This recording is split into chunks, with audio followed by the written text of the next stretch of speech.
Title: I came home earlier than expected and found my cheating wife in bed with 3 lovers.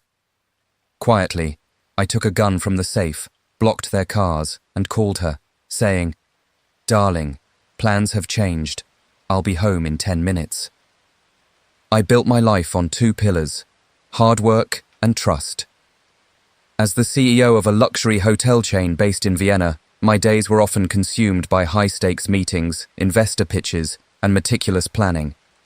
Through it all, my wife, Isabella, had been my rock, or so I thought.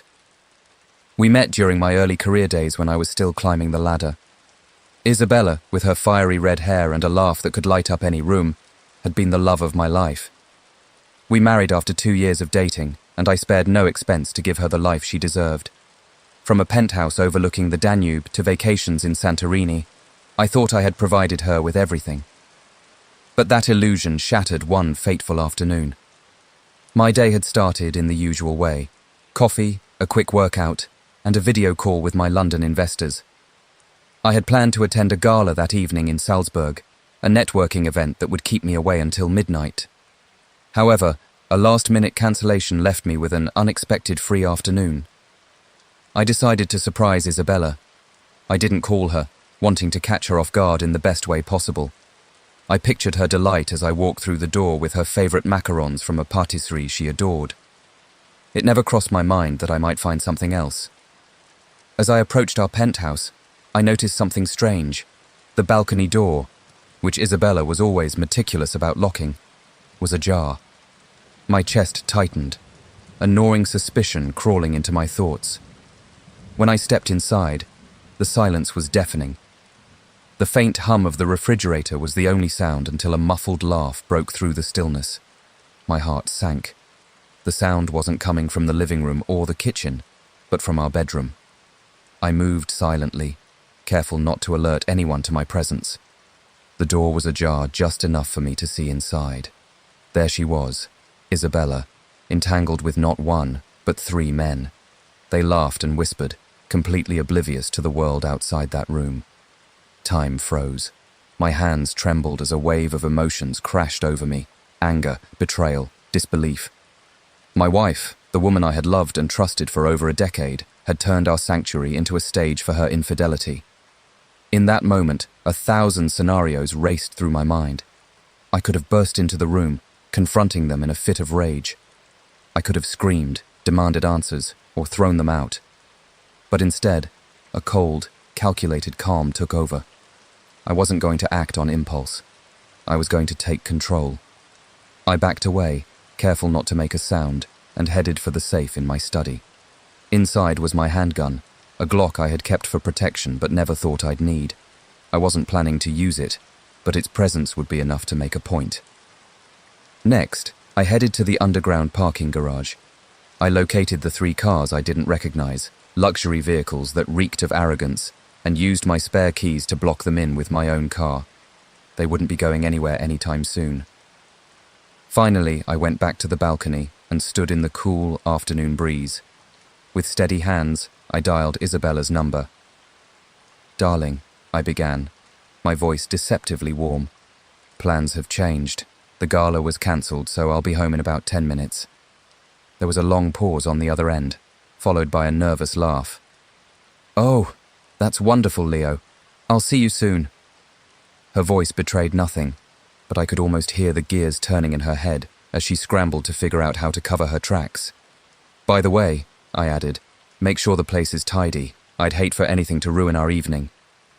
I hung up without waiting for a response and stepped back into the penthouse, preparing for what would come next. When I re-entered the apartment, I was greeted by the sound of hurried footsteps and hushed whispers. Isabella appeared first, her hair disheveled, her face flushed. She tried to act casual, but her eyes darted nervously. "Leo, you're early," she said, forcing a smile. "Yes," I replied evenly, setting the macarons on the counter. "I thought it would be nice to surprise you." Behind her, the 3 men emerged one by one. They were a mismatched trio, each trying and failing to appear nonchalant. I let the silence stretch, watching as their bravado crumbled. "So," I said, leaning against the counter, "are you going to introduce me to your Friends? Isabella stammered, but no words came out. One of the men, clearly the boldest of the group, stepped forward. "Look, man, this isn't what it looks like," he began, his voice shaky. "Oh, I think it's exactly what it looks like," I replied, pulling the Glock from behind me and placing it on the counter. I didn't point it at anyone. I didn't need to. The message was clear. The tension in the room was palpable. I took my time, pacing slowly as I addressed each of them. "You," I said, pointing at the bold one. "Do you know where my wife got the necklace she's wearing? I bought it for her during a trip to Venice, a city of romance. Ironic, isn't it?" He didn't answer, his face pale. "And you two," I continued, turning to the others. "Do you even know her middle name? Or is she just a thrill to you?" Finally, I turned to Isabella. "I've given you everything, haven't I? A life most people can only dream of. And this is how you repay me?" Tears streamed down her face, but I felt no sympathy. She had made her choices. "Here's what's going to happen," I said, my voice icy. "You three are going to leave and never come back. Your cars are blocked in, so you'll have to wait for the tow truck. And Isabella?" She looked at me, her expression pleading. "You're going to pack your things and be out of here by tomorrow. The divorce papers will be on your desk by morning." The aftermath was messy, but liberating. Isabella tried to apologize, claiming she had been lost and needed excitement. But her words meant nothing to me. I had already filed for divorce and made sure the settlement reflected her betrayal. Minimal, at best. The three men. They slunk away in shame, their egos bruised and their reputations tarnished. Word spread quickly in our social circles, and none of them dared to show their faces again. As for me, I focused on rebuilding. The betrayal had been painful, but it had also been a wake-up call. I poured my energy into my business, expanding my hotel chain and finding new opportunities. I also started therapy, determined not to let bitterness take root. Months later, I found myself on a yacht in the Mediterranean, attending a business retreat. There I met Sophia, a lawyer with a sharp wit and a kind heart. Unlike Isabella, she valued honesty and integrity above all else. Our connection was instant, but this time I was cautious. I took my time, learning to trust again, one step at a time. Sophia taught me that betrayal didn't define me. It was a chapter in my story, not the whole book. With her, I found not just love, but a renewed sense of purpose. As the sun set over the sparkling water, I raised a glass of champagne. Life, I realized, had a way of breaking you apart so it could put you back together, stronger and wiser. "Sometimes," I said softly, "the worst betrayals lead to the best beginnings." And with that, I closed the chapter on my past, ready to embrace the future.